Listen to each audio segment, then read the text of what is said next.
کی بالای تو رو بسته آخه؟ نوکیشو نگاه کن. چرا اینجوریت کردن؟ تو چقدر خوش اخلاقی؟ تو چقدر خوشگلی؟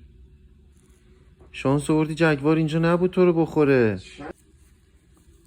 با چی هم بستنش؟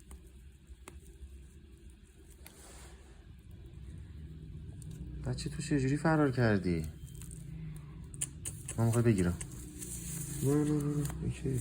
باز شد؟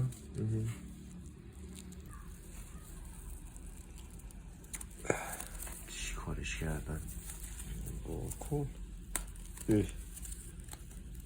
چه آرومم نشسته؟ این کفلت چیزی نمیشه. بالا تو واکن. واکن آفرین. راحت شد. میرسه. حالا باید بریم اونجا. بیا پایین ببینم.